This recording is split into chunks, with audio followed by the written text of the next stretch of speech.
Welcome, one and all. I have with me Ellery Beard from DePaul University, who is going to be talking with me about Neoplatonism, Platonism, whether we should even make such distinctions. Ellery, thanks for coming on the show. Thanks for having me.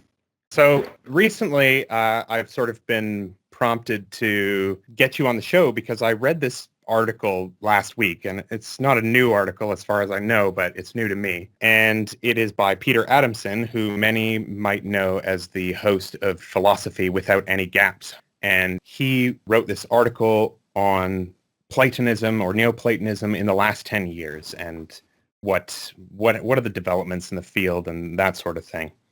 And in it, he gets into, very briefly, into a debate about whether or not we should be using Neoplatonism as a category.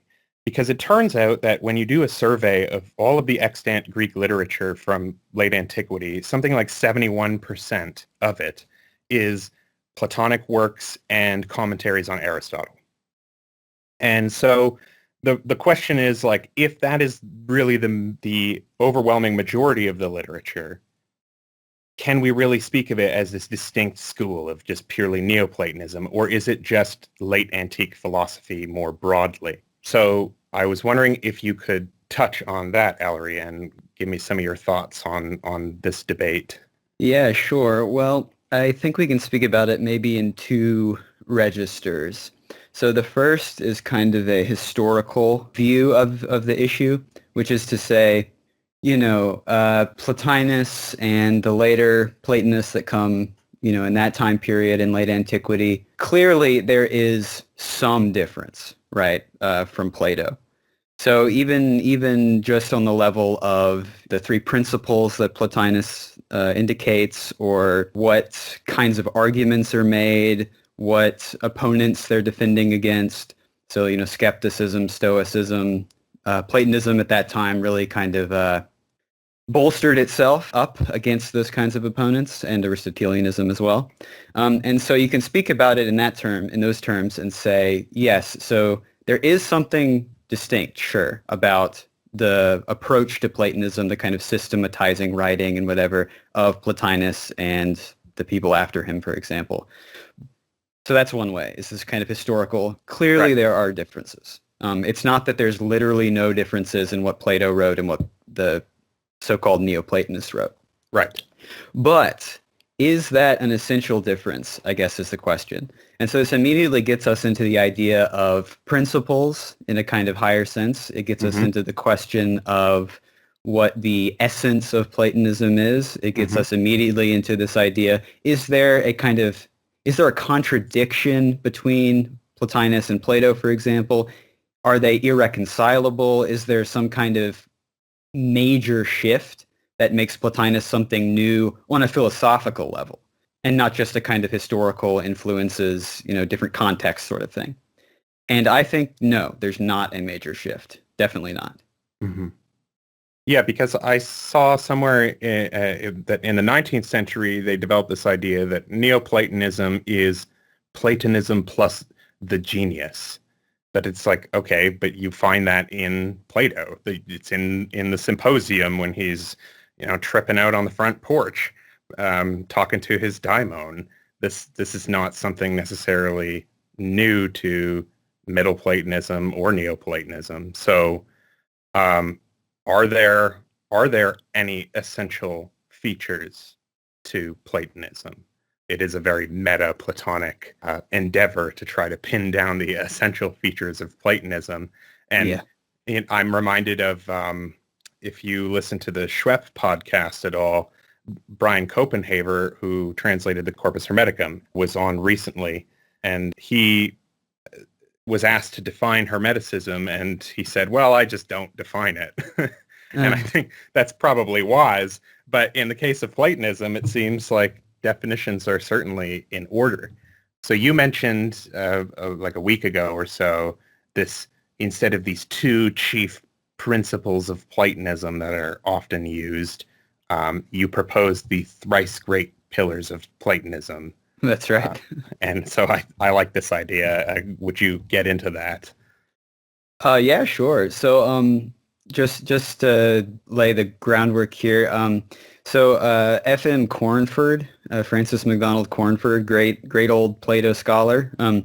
He proposed that the essence of Platonism was these two things, so the twin pillars, so-called, which are the theory of forms and the immortality of the soul.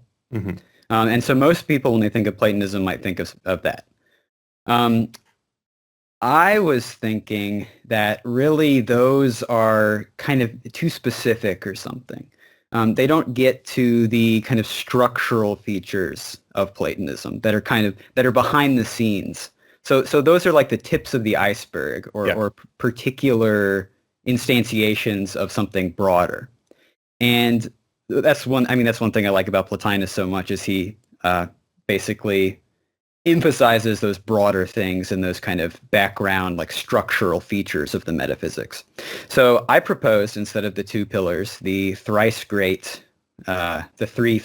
pillars or foundations or whatever you want to call them, upon which the pillars could be built. So some silly metaphor, and so I think there are three things. So one is paradigmatic causality. So this is the image-making aspect of the metaphysics, that things are images of originals, and we can talk a lot more about that.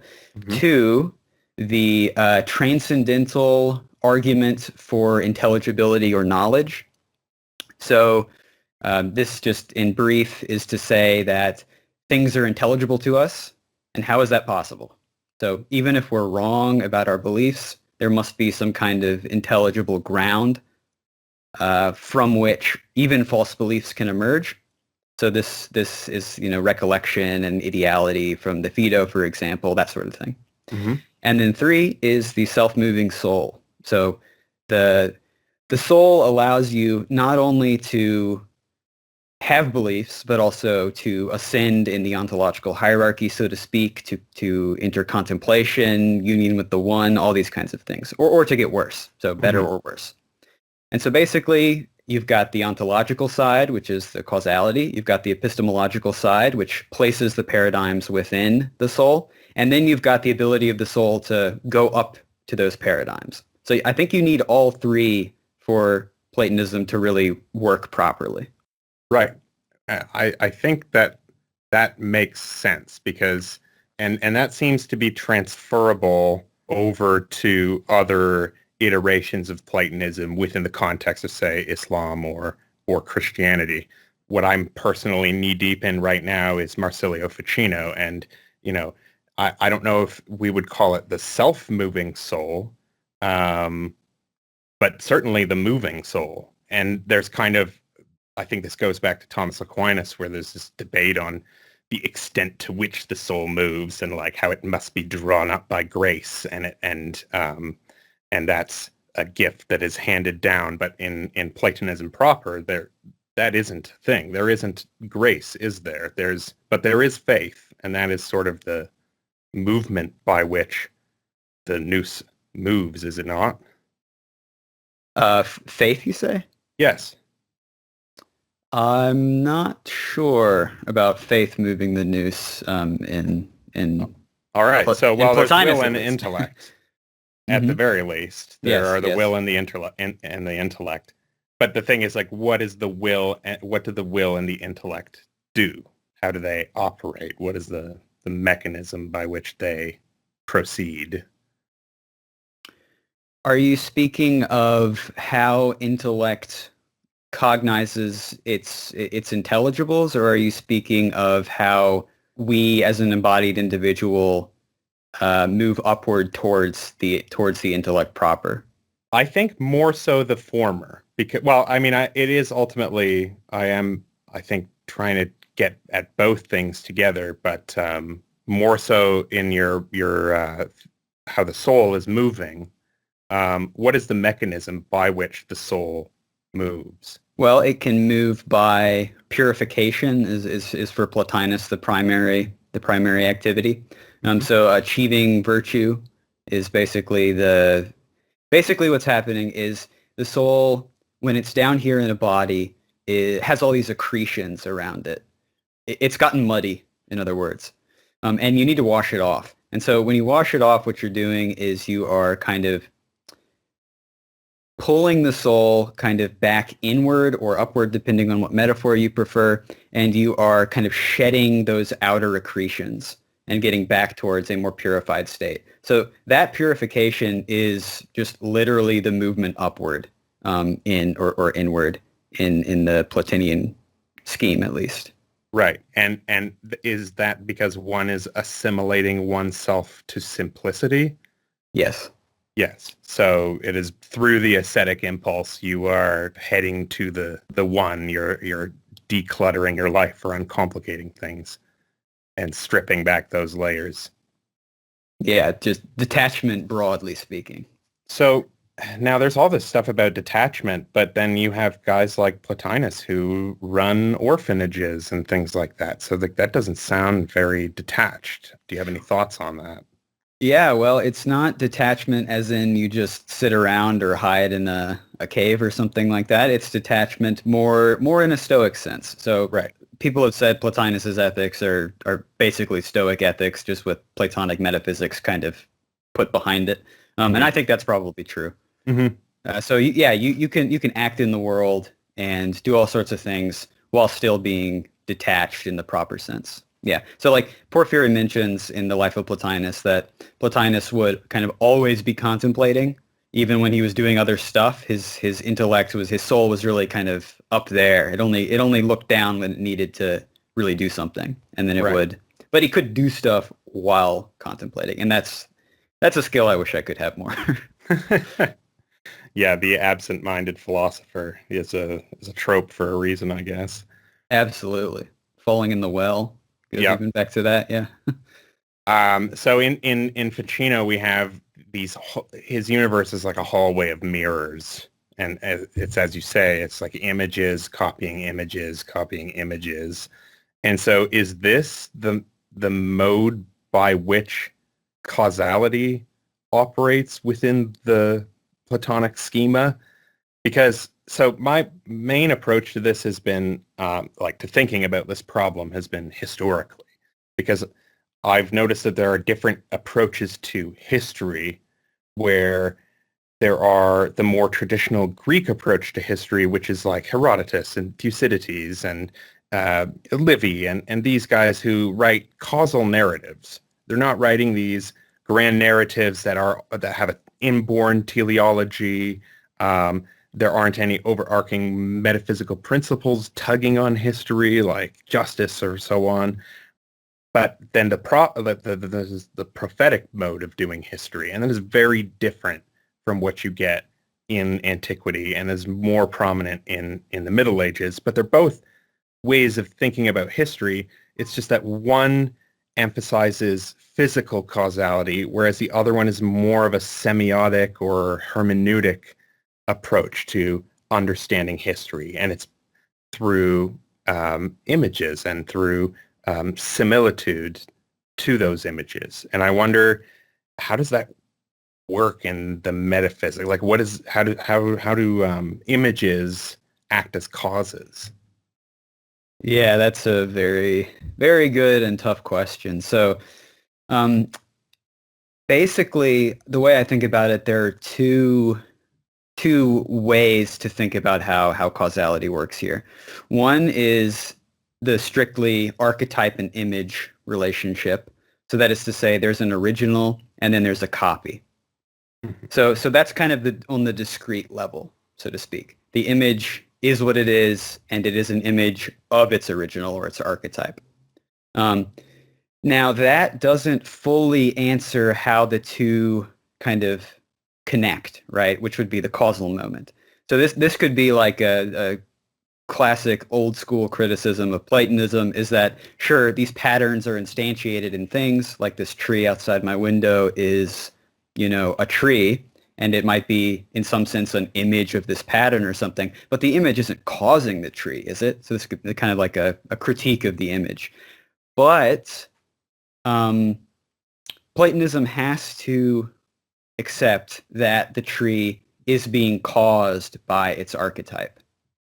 And it does that by switching kind of the metaphor a little bit from an archetype and an image to emanation.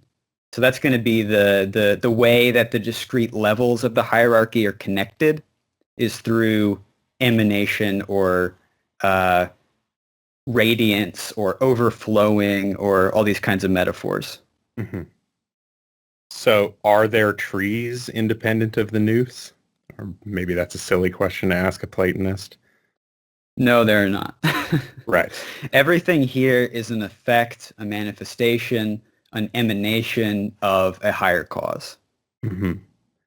And now the realm of forms, say, there are forms of trees, you say? Yes. What about forms of mud and dirt and dust and things like that? This is a question that goes all the way back to the Parmenides, right? Right. Where Parmenides is asking the young Socrates. And he suggests there that there's got to be, or something like, once you get older, you'll realize there's definitely forms for those. Now, the actual specifics of what forms there are is a very important question, and it's debated a lot in late antiquity.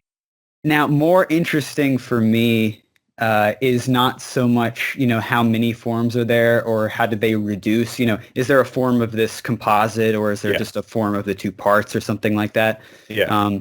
I'm not sure. I'm not sure exactly what forms there are. Now, there is an intermediate stage, though, in between forms and manifestations here, which is the logoi, so-called, which the world soul kind of implants into the matter. And those might be more varied, of course, than the forms, which are going to be kind of the ultimate constituents or elements which can be manifested. Right. So you touched on the Parmenides, and I'm wondering, there's kind of a great debate in the Renaissance tradition over the Parmenides, and it's whether Parmenides is a rhetorical exercise of logic chopping. It's just a fun game and it's not actually a serious philosophical endeavor, or is the Parmenides really like the heart of the Platonic mystery, if you will? Oh, I think it's the heart. Yeah. I think that's a very I might be unpopular among Plato scholars today for saying this, but it's the theology. Mm-hmm. Yeah, the Parmenides is the theology.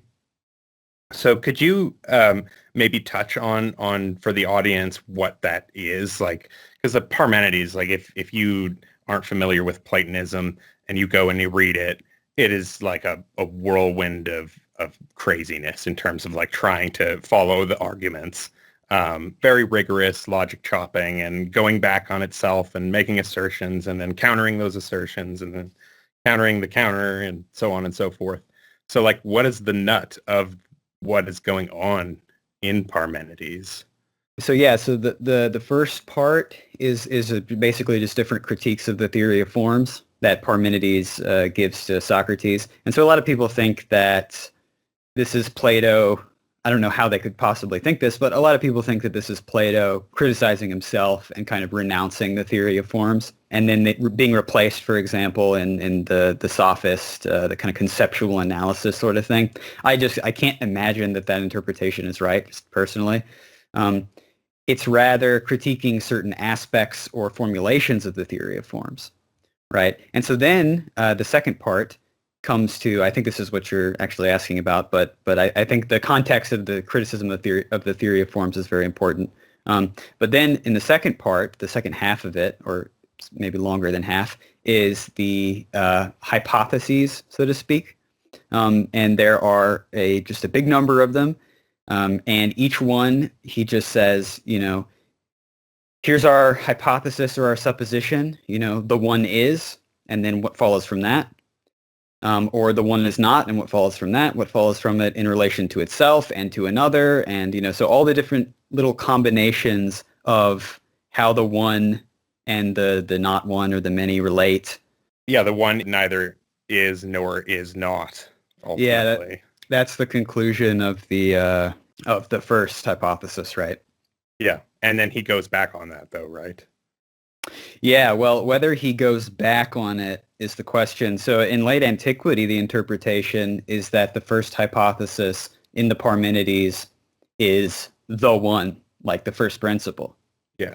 And that's why you can't have knowledge or statement or opinion or belief about it, because it's beyond all it's so beyond multiplicity that you can't say anything about it, right? Because all predication involves multiplicity.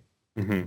So then the other hypotheses are associated with other levels of the hierarchy, like in Proclus's interpretation, for example, where, so that first hypothesis would be the one, and then the second hypothesis would be intellect, and then, so he just goes down and shows how there's different levels of unity and multiplicity that each successive hypothesis is indicating.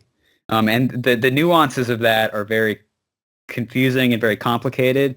Yes. And yeah. This is Elements of Theology, right? So it's in the Parmenides commentary. Oh, right. Okay. Commentary on the Parmenides. Yeah. But yeah, no, he basically maps it onto that structure and that system that he gives you in the Elements. Yeah, definitely.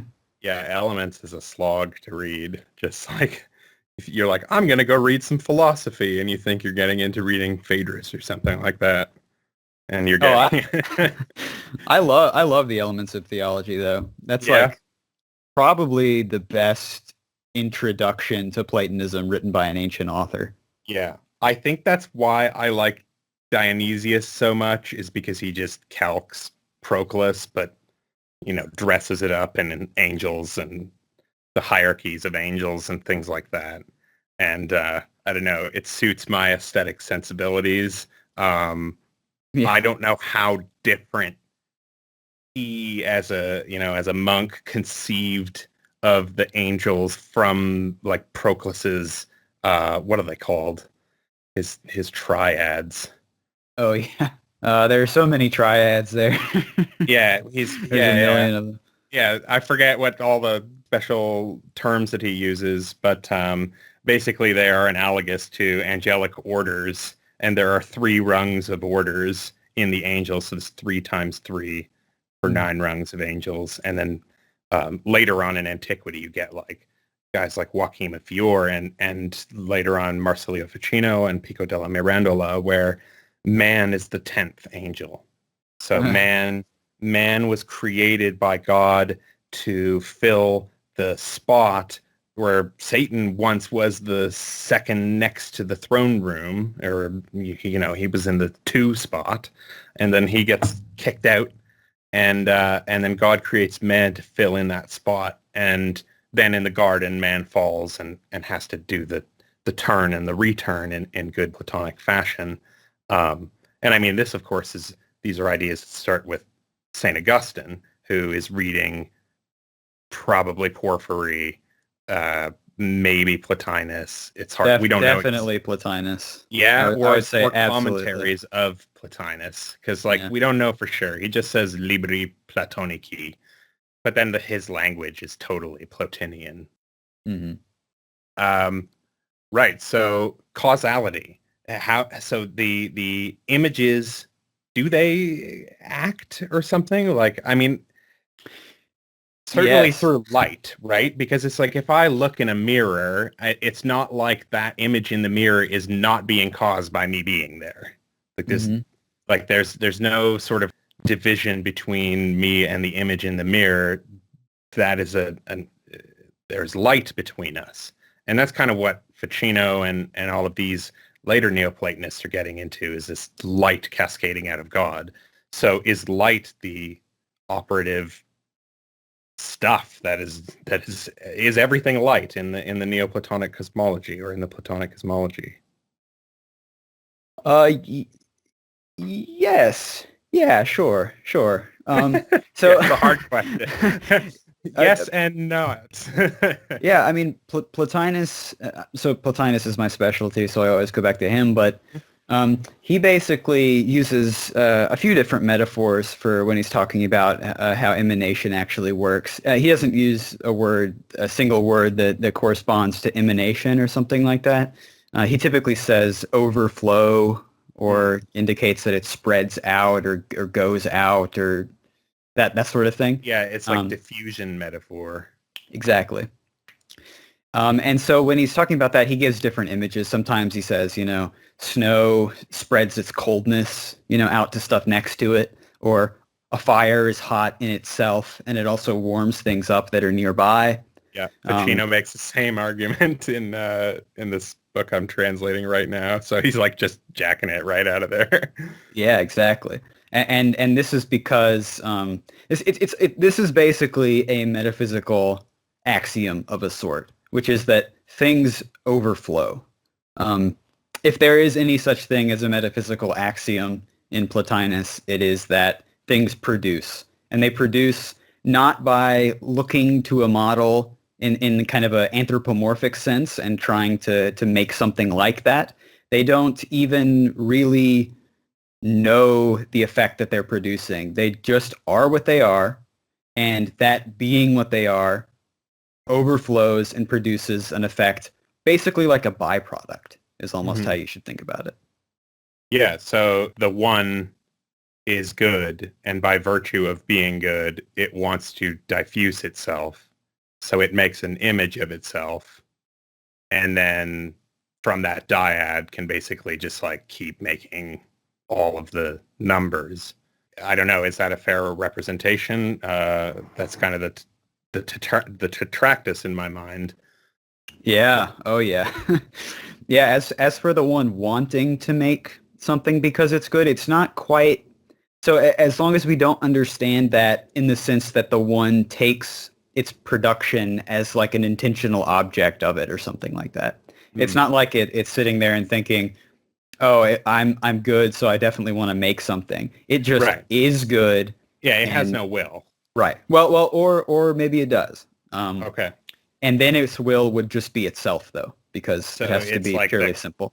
This kind of like Epicurean, I mean, to use the enemy's metaphor, the fall of the atoms, they fall in a certain way, and that's just the way things go, and that's fate. So that would be the will of the one great thing. It's just the order in which things have fallen. So I think we're getting into the very heart of the emanation issue, with that idea, because okay, maybe this is a good time to actually talk about activity. So in Plotinus's scheme of how emanation works, he basically takes this Aristotelian notion of activity, and does something weird with it. So this is anargeia. Yeah.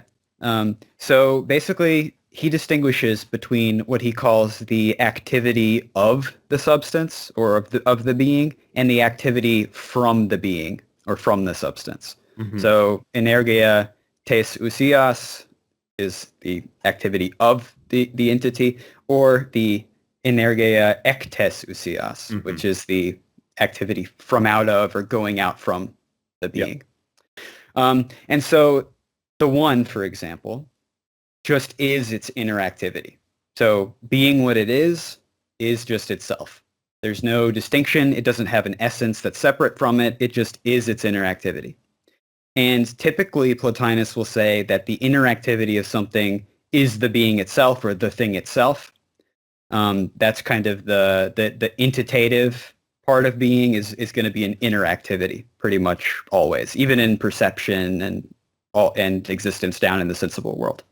Now, an interactivity gives birth somehow to an outer activity, or the activity from out of the substance. And this is the light that shines off of the one, for example. And the thing to know, so then the outer activity will revert upon the one or turn back in on itself or something like that in the metaphor, and will produce intellect. So you've got an interactivity of the one. It sends out this outer activity, and then that outer activity somehow constitutes itself as a further inner activity. So that and it goes in and out and in and out and in and out all the way down the hierarchy until you get to matter. So do these have names? The outer activities? Yeah, the inner and the outer activities. Because like what you're describing right now, like in the Middle Ages, they talk about all this stuff, but with the name of God, right? So the tetragrammaton is like these 4 letters with 3 that are divisible into 3 parts, and they're always rotating, and processing in and out of each. There's the double procession coming out from the Father, who is the one, and then the Son and the Spirit, through their interaction, they do all sorts of creation, and the Son is the Logos and so forth. So I'm wondering, in the purely Platonic framework, what do they name these things? Just the one, the two, the dyad, that kind of thing? Yeah. So the interactivity of the one just is the one. So it's just called the one. Its outer activity is the indefinite dyad, basically.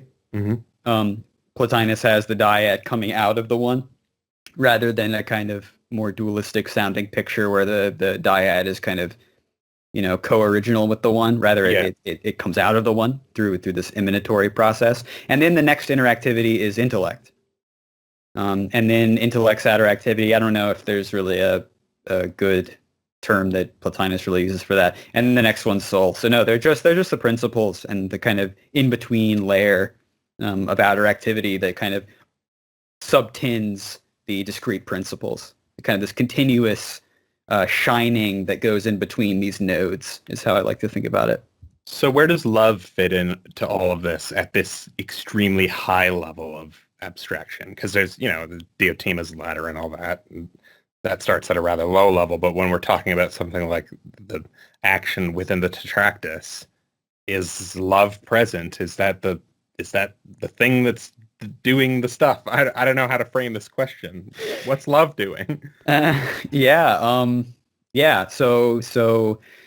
Plotinus, when he's speaking of this generation of intellect, when he's talking about the inchoate intellect, which is the dyad, in other words, he speaks about it in terms of longing sometimes. So it longs to see. It's sight that is not yet seeing. It desires the one and wants to think the one, wants to be the one as much as it can. And in this attempt to, and again, this is kind of mythologizing it, but this is what he says, in its attempt to think the one, which is strictly speaking unthinkable, right? It's purely simple. The indefinite dyad or the inchoate intellect basically thinks everything that's ever possible to think purely. Right. So in its attempt to grasp the ungraspable, it grasps literally all things that are graspable. Right. And that's the production of all the forms. So the inchoate intellect kind of it loves the one and it wants to be the one or be with the one, to know the one, those kinds of things. And in doing so, it produces all of the objects of intelligible reality. So all of the forms, the intelligibles are created, and then it contemplates those simultaneously with its attempt to think the one. So it's kind of an eternal desire that is eternally satisfied. So it is a kind of love, I would say. Yeah. But does Plotinus use the language of eros? Because that's a big thing in Christian Neoplatonism, is that you have the eros of symposium, and of course you go back to Hesiod, and you have stuff like eros and chaos at the beginning of time with Gaia and these very early gods. But then once Platonism gets Christianized, they have to swap out eros for caritas, which is more of this self-abnegating, self-sacrificial kind of love. And so you can see how that would fit into the idea that God loves the world, so he sends his son through this act of self-sacrifice, this self-renunciation, in order to create an image for man to assimilate himself to, and then become one with the one. I wonder, is there any discussion in Plotinus about the nuances of different kinds of love that happen at this act? Because, there's agape and eros and all these different kinds of love happening, and eros seems to be the predominant one in the earlier mythology. Yeah, so when he does have a treatise on love, and he does distinguish between heavenly love and earthly love, or something like that. The two Aphrodites. Mm-hmm. And so he does use the language. I don't know if he really makes I'm just not sure if he really makes a strong distinction between the kinds. I don't think that's really something he does very much. Yeah, it's a very Christian thing to need to sort out your loves. It's like, this is a familial love, and this is erotic love, and this is a love between friends, and so on and so forth. And then this is the love where you like martyr yourself, which is Yeah. cardinals. Well, certainly love is a key point in the ascent, right? So the ascent of the soul, love is definitely very important. Mm-hmm. And that's, desiring the higher things and moving towards the good. And, sometimes he'll describe, what you should feel as you're going up there. And Mm-hmm. it's things like, love and shock and longing. And I mean, he gets very evocative sometimes with that kind of description. Right. So we've touched on this idea of Plotinus being really kind of an outgrowth of Stoicism, but within the Platonic metaphysic. And so that suggests that there is this kind of core Platonic metaphysic. And this leads me to the question, is there a Prisca Theologia? Is there one perennial wisdom tradition going back through time? Who started it? Who passed it on from, I don't know, before Pythagoras? Who was there? Like, these are the questions that people really got obsessed with during the Renaissance. And I'm wondering if your research has gotten you interested in this thing, because I don't really study this stuff, like the history of Platonism. I don't necessarily study it per se, but I study the reception of the history of Platonism, which is very different, right? Yeah. So it's like everything starts with Zoroaster. Is that something that you encounter in Plotinus? Is he always trying to shift the origin of his philosophy onto other nations? Yes. So already, you in Plato even you get all the stuff about Egypt and Mm-hmm. and The Thracians. right. I mean, there are all these ancient sources that people try to point to. Yes, Plotinus absolutely tries to ground all of his doctrines in Plato, of course. But then there are kind of pre-Plato Platonists, so-called, in late antiquity. So they think that Pythagoras was a Platonist, Parmenides was a Platonist, probably the ancient Egyptians could have been a certain kind of Platonist. But Plato is just the best one, and so that's why we call it Platonism. Yeah, he's the clearest. Right, he was the clearest one. But yeah, they definitely go back to that. I mean, Plotinus, when he's talking about hieroglyphs, he'll say like, oh yeah, the Egyptian priests, they knew about episteme and like or noesis in like the real Platonic sense. Like that's his metaphor sometimes for knowledge is hieroglyphs. Yeah, I mean, yes, yeah. I'm not a huge history person. I'm more into the strictly philosophical side of it. But Yep. in his writings, he absolutely traces it back and always tries to say, yeah, this is an ancient wisdom, basically, even for him. Yeah, I guess that just makes me want to ask more questions, because it's just like, okay, well, all right, Plotinus said it and Plato said it, and they're all, but then you wonder, like, how much is that part of a mode of discourse that is inherent to the tradition, where everything that I know is this secret oriental wisdom, and by calling it that, you imbue it with more power or more authenticity somehow. Well, We sorry. just don't see like we don't read hieroglyphs or tablets or whatever that have these fleshed out philosophies of the post-Athenian empire. Yeah, I mean, I'm sure when you're talking about this Oriental wisdom that Plotinus did try to go to India. He attached himself to a military expedition of some kind and tried to go to India to learn the wisdom of the Indian philosophers. They didn't quite make it. I think Porphyry says that the leader of the expedition was assassinated or something on the way, which happened a lot at that time, and so he had to go back. But I just think, man, if he had made it to India, what would have happened? Well, he Like, lived in Rome for a good part of his life. Did he live yeah. in Egypt for the rest of the time? He was born in Egypt, actually. Yeah, because I would have figured you could at least kind of get some boats from Egypt to India or somehow. Yeah, I guess he never made it, although, yeah, you'd think he would have been able to. He did try once at least. Yeah. So there is definitely kind of a call toward India. That's interesting because, in works like the Picatrix and stuff like that, you definitely get an interest in India that is not super present in antiquity. And it really goes to show like what the trade networks are and where these things are being produced and so forth.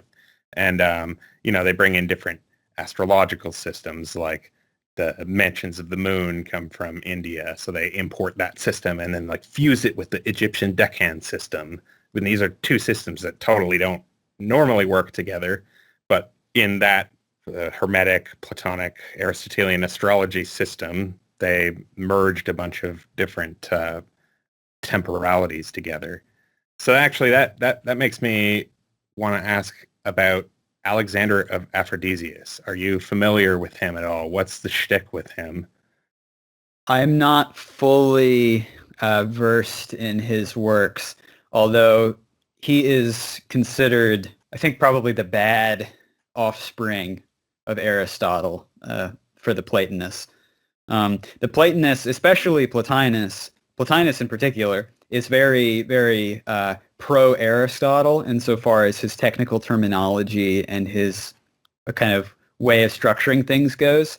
So a lot of Platonists after Plotinus kind of don't like Aristotle and the like Aristotelian vocabulary, but Plotinus really does. But he just doesn't like how Aristotle is, I don't know, wrong about kind of the fundamental things. So the first principle and things like that. And I think he believes Alexander is kind of one of the people who pushed Aristotle in the wrong direction or used him in the wrong way or interpreted him in a way that kind of, As not a Platonist. Right, exactly. Yeah, as not part of the tradition. Yeah. Yeah, I feel like that's something I've been kind of coming to terms with is in the Middle Ages, every single person has like a different Aristotle and a different Plato depending on which sources they had access to. Uh-huh. And so like some people see a division between Plato and Aristotle and then other people are like, no, it's just he's a student. Like and they posit all sorts of secret works or oral traditions and things to like try to bridge the gap between the two. That's fairly common, I find. Yeah, I mean, I'm of the opinion that Aristotle is indispensable. Yeah. Ontology and theology being united in first philosophy. The stuff about prosyn equivocity, that stuff is indispensable for Platonic ontology. Have you, out of any curiosity, read Pico della Mirandola's On Being and the One? No, it sounds like I should read it though. Yeah, so what he's trying to do is he's trying to synthesize Plato and Aristotle. Like that was he died before, like he was assassinated before he could finish his Symphonia Platonis et Aristotelis. But he did compose one tract in it, and it's basically him dealing with stuff in the Parmenides. And the question is like, is being and unity, are they like the same, or is one more expansive than the other? Like, does it have a more expansive diffusion? It's really hard to grapple exactly what is going on like in all of this stuff because I just haven't been too attentively tracing out these particular currents in Pico, but I think you would definitely get a kick out of it, even if you don't buy into any of it. He ultimately concludes that, yeah, being in unity are all one thing. And it's like, if you don't participate it, you are actually in a state of death, even though you don't realize it yet. And so you just, you need to like turn and go back to the good and the true and the beautiful, which is being in the one, and turn back toward it. And then you will be in life. And so sort of like, that's how he frames it, is this through this turn narrative. But I highly suggest you read that. It's not that long. I will absolutely check it out. That sounds great. So we've talked about Alexander a little bit. I'm wondering, have you gotten into any of the Arab peripatetics like Al-Kindi and Abu Mashar and these kinds of figures? No, I actually have not. I haven't read very many Islamic philosophers in general. I really do like, the only thing I could say is I really do like Mullah Sadra and Surawardi, but I'm not as familiar with the kind of intervening centuries there. Right. Well, and they're more like sometimes you get people in the literature calling them Neoplatonic, and that's because they used what came to be called the Theology of Aristotle, which is Aeneid's 4-6, translated into Arabic. And that eventually went on to become the Liber de Causis, I think. No, that's Proclus. That's the Book of the Good. But in any case, the Theology of Aristotle was Plotinus. So they thought that Plotinus was Aristotle. And and so they incorporated, so they were like mostly Aristotelians, but they also incorporated the doctrine of emanations and of like prime matter and things like that. And there is nothing contradictory about that to me. Sometimes people mention that and say, "Oh, how could they ever think that Aristotle wrote this?" And it's like, it's easy. Like, yeah. if you just don't have a silly idea of what Aristotle said, Yeah. then there's, I mean, that's basically Plotinus is just Aristotle with Plato stacked on top. I mean, I yeah. often think of like, I mean, now I'm trying to get Neoplatonism out of my vocabulary a little bit here, but when I think of Neoplatonism, I think of like, okay, this Platonism reconciled with Aristotle, basically. Yeah, that's fine. I agree. All right. Is there anything else we want to talk about while we're at it? Read any interesting books lately? Saw you were hashing away at some recent literature in the field. Yeah, I've been trying to go back to, so I read a lot of Plotinus stuff. I'm trying to go back to read more Plato scholarship lately. I've been reading a little bit from the Tübingen school of Plato interpretation. So I just read something by Kramer, Hans Joachim Kramer. He's great. I find his insistence on, so this is kind of slightly relevant to what we're saying, but I find his insistence that Plato has two first principles, the one and the indefinite dyad, and that he doesn't think you can reduce it to one. I find that kind of disagreeable. Right. That's what I would call Hermeticism. Yeah, well, in my view, I don't think there's much difference in saying that, there are two first principles, the one and the indefinite dyad, versus saying there's one first principle and it emanates. I think those are the same thing. I agree. I think that is correct. But one is more explanatorily satisfactory. But is there a time when the one doesn't emanate? Nope. So then there is like always going to be a many by virtue of there being an emanating one. Yes. Which I'm fine with that, because that seems like, to me, that's just like, that is the ultimate reconciliation of the two. Yeah. The whole intelligible cosmos is always going to be there, no matter what. I mean, it's eternal. So we were having a hell of a time translate. Well, I mean, we're fine now. We've settled. But in translating Ficino, he uses in Latin intelligere for this kind of noosing behavior. And I'm wondering if that is like a fair, so we translate that in English as understanding. And I wonder if that is a fair translation of this horribly difficult idea from Greek to convey in other languages, that the noose, nooses itself and nooses things around it and so on and so forth.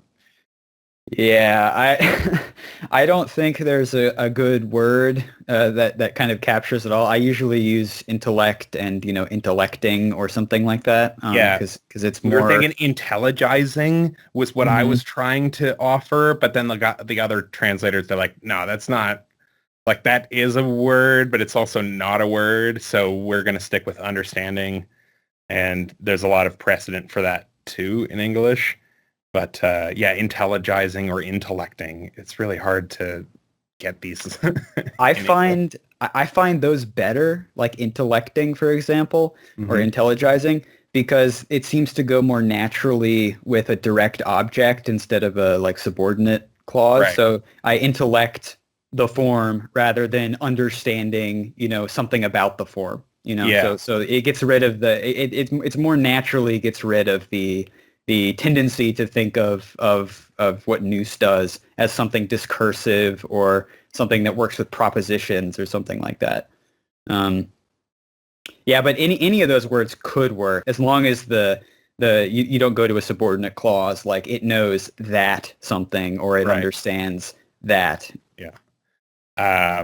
So I'm wondering, actually, I mean, we kind of talked about this on the Prisca Theologia question, but since the immortality of the soul is such an important aspect of Platonism, do you think that this is connected with Egyptian ideas? Or like, I mean, I myself locate these ideas more in Greek soil, like in the Eleusinian mysteries, in the Thracian rites, in all of the mystery cults. That's what I did my master's in, was studying the mystery cults. And you just find all of these talks of being initiated in the rites of a certain god, and you beheld his mysteries, and so your soul will have a better life after death. Mm-hmm. And I'm wondering to what extent Plotinus was he more influenced by Greek thinking in this regard, or more Egyptian thinking, like mummification and these sorts of ideas, the pharaonic immortality. How does that stuff fit into all this?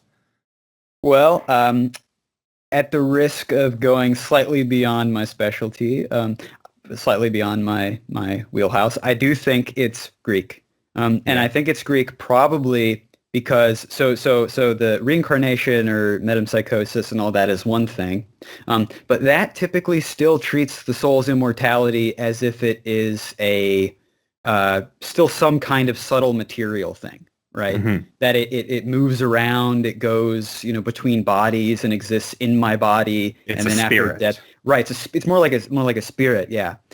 Whereas, or pneuma, or something like that. Whereas the Platonic view is, I think, really Platonic specifically, rather than just Greek more broadly, which is that the soul is immaterial, and that's connected to its immortality. It's not that it can leave my body and come back down into another body. It's that it is a kind of thing that it's not a spatial entity. It's not made of matter. It's not even really subtle matter. It is immaterial in this very different sense. And I think that's a really specifically Platonic insight about immaterial things. Right. So a big question that arises in the Middle Ages with Averroes and all of these different interpretations is, okay, the soul is immortal. In Averroes, the soul kind of goes up and then it melds into the one. It is absorbed into the one. And in a sense, it is annihilated. Mm-hmm. That doesn't sound very immortal to me, right? And that is in the Renaissance with Ficino and Pico, they're refuting Averroes and they're saying, look, no, the soul is immortal and we are basically made in the image of God. So we go to be with the one in his courtroom. I don't know if we would call this the realm of forms, which is in the mind of God. But this idea is that your soul is immortal. It cannot be folded back in with the one, because that would destroy it and then it would no longer be immortal. So how does Platonism deal with that? Does the soul go to be with the one and kind of just hang around it? Does it ever achieve union and thereby become totally effaced or destroyed? How does that work? Well, that's a very good question. In Plotinus, he asks the question whether all souls are actually one thing, or whether all souls are one soul. Mm-hmm. So the first step to answer it would be to say, well, our souls aren't really distinct in themselves; they're distinct in bodies, right? So it's a kind of substance that is indivisible in itself, but divisible in the body. So he thinks all of our souls are really kind of one soul, perhaps. So our souls could be, quote, annihilated in that way, at least, in that I'm not a distinct entity anymore in that sense because I'm not being separated out into this body. So then there's the question of intellect, which would be the next level up, which is to say that my intellect is one little sliver, so to speak, of this giant fractal being, which is the capital I intellect. Yeah, so sure each feels intellect, that way. Yeah, each intellect in itself kind of contains the thought and the noesis of all other forms and intelligibles and intellects. So they're all so unified that they are distinct in a way. They are different viewpoints on the whole, but they each are the whole themselves as well. All together, all the forms are together in one, in intellect. Right. So it's sort of like this, because of the emanating process, again, you have this simultaneously, it is and it isn't an individual, right? Yes, the whole thing about emanation, what's so cool about it, is that it is a just unique thinking of identity and difference at the same time. It's not the kind of Hegelian dialectic of identity and difference or something like that. It's not the common sense view that things are either identical or different. There's this partial identity which exists between these levels in the hierarchy. So, you are this body, but you are also, maybe more so according to the Platonic understanding, the soul, and then your soul is itself, but it's more so really an intellect. And then the intellect, well, what is that? It's really more so the one. So all of these things are kind of implicated in your identity as this kind of composite or metaphysical amalgam of all these different levels that come together. It's really the microcosm idea kind of thought out very, very rigorously in terms of identity and difference. Yeah, it is really fascinating. So in the immediate wake of Plotinus, you sometimes get people talking about this idea that, okay, Plotinus is more of an ascetic. He doesn't really much like his body. He doesn't really much like spending all that much time dealing with material things. And so he prizes the contemplative life. And on the other hand, we get people like Porphyry and Iamblichus, who have more Eastern backgrounds and therefore are more familiar with pagan rituals, manipulating tokens and ritual objects and things like that. And they think that you can enter into dialogue, or I don't know what you would call it, not dialogue, enter into a return to the one through theurgy and through the manipulation of objects. Is that a fair assessment to say that there is this kind of bifurcation in Platonism between the more pagan religious practicing people and then the more purely contemplative people? I definitely see them as different emphases. I don't know if it's a full-on bifurcation in like a strong sense, but I definitely, I don't see how you can deny that there is a difference of emphasis in say Iamblichus and Plotinus or something. Plotinus, I mean, this is based on a doctrine actually of the undescended intellect, so-called, which is that Plotinus thinks that our intellect is kind of already up there in the divine intellect, and that we just have to identify with it, right? Yeah. So that's why it's kind of like Advaita Vedanta in like Shankara's Hindu philosophy, where you don't have to do the rituals if you can just recognize that what the true state of affairs is. So it's kind of that thing where Iamblichus and that persuasion would think you need to, or it helps to kind of do these manipulations and then kind of slowly use basically a kind of magic to raise your intellect up and to raise your soul up to that level, whereas Plotinus thinks this can be done kind of sheerly through proper contemplation and detachment from the body and basically purification and kind of the inner sense and not the outer sense. Right. Because this evolves, and like this debate, the reason I use the term bifurcation, I think, is because in one stream of that, you eventually down the road start getting it amalgamating with Chaldean practices and various other practices into talismanic magic, which is not what we think of as like contemplative Platonian behavior, like we're using talismans and summoning planetary intelligences and things like that. And Yeah.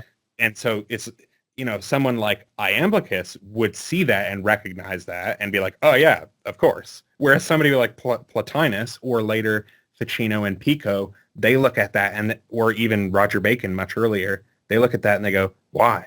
Why don't you just pray? Like Yeah. little old women with their prayers are more powerful than you with your talismans because they are bypassing the celestial intelligences.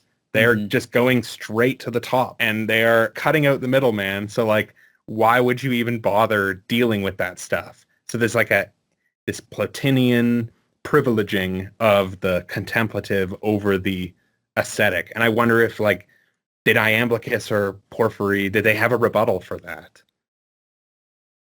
Well, it would have to do with this question of the undescended intellect.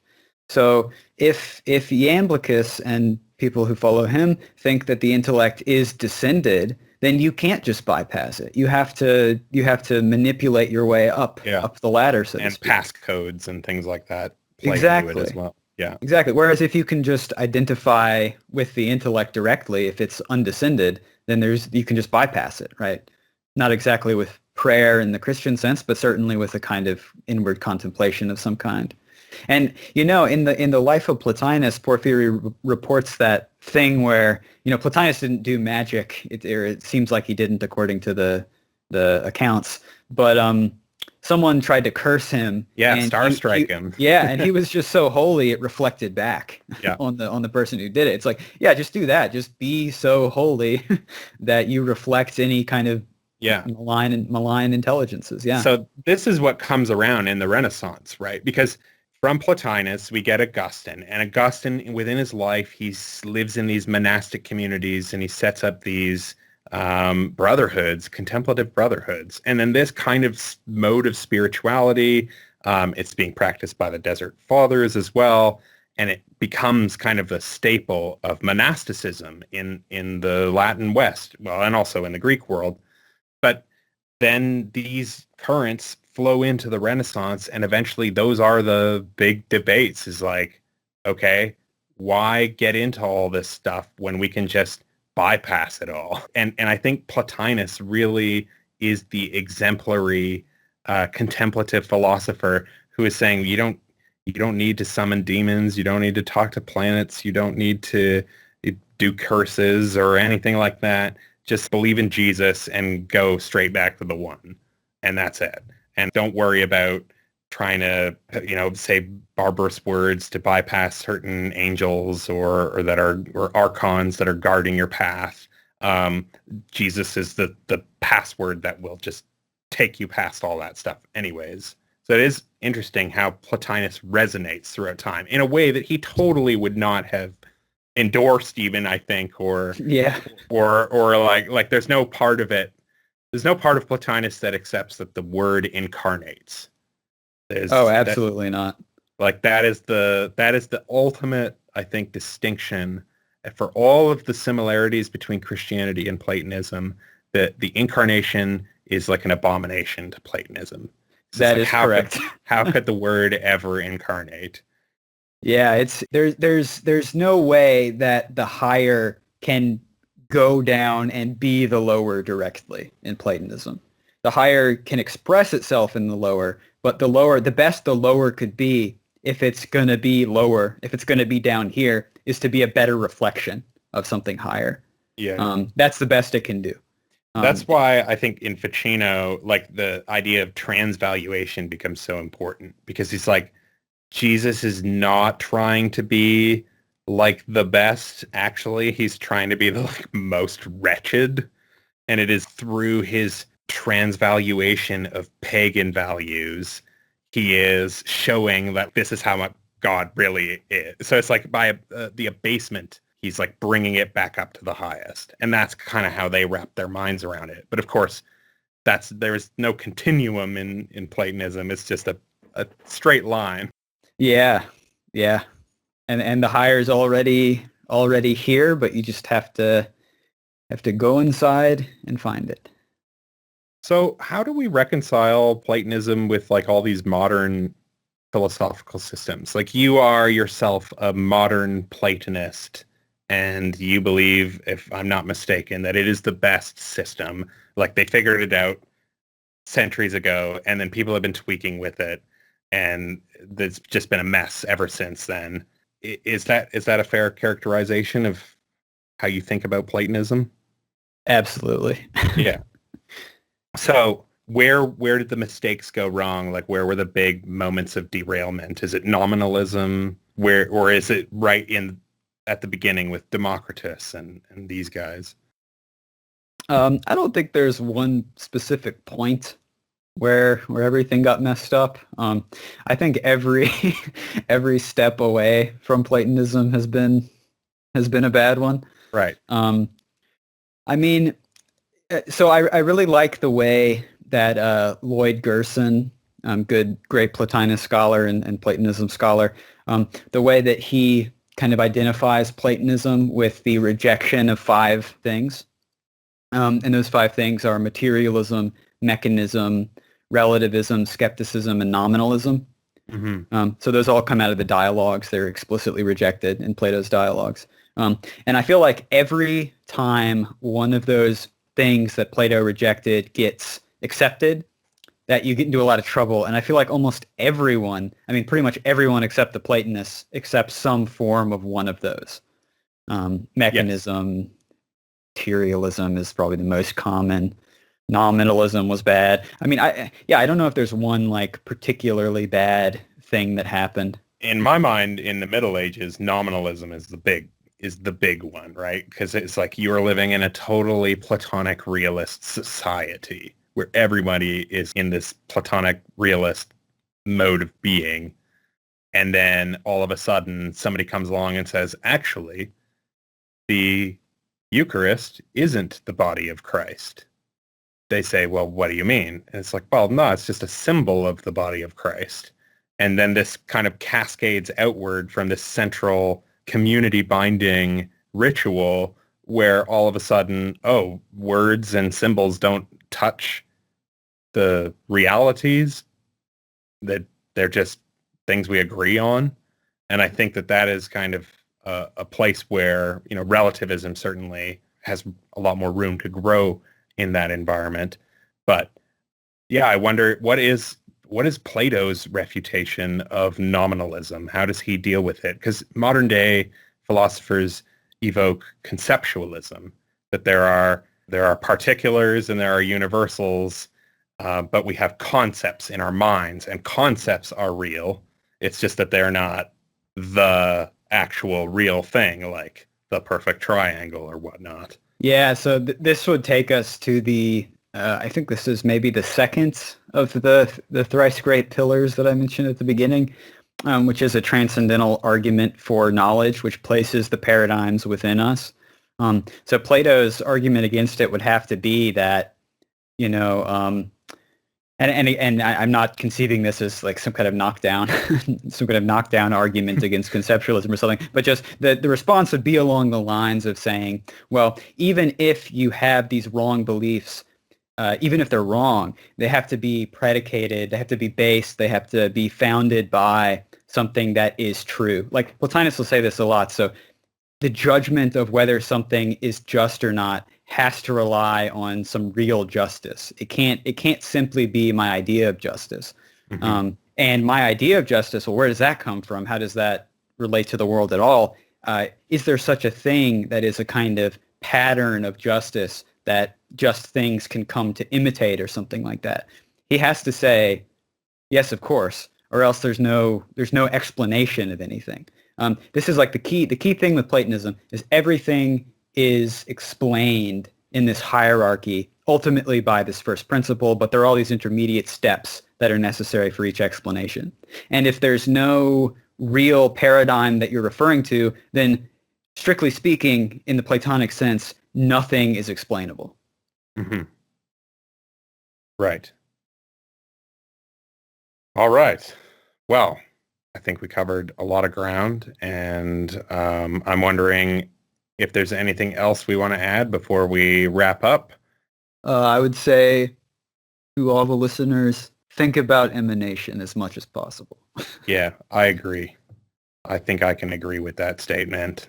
It's all, some say it's all about the one and the many. I say it's, some say it's all about the one or the many, but it's really both. And that just makes it all one. Absolutely.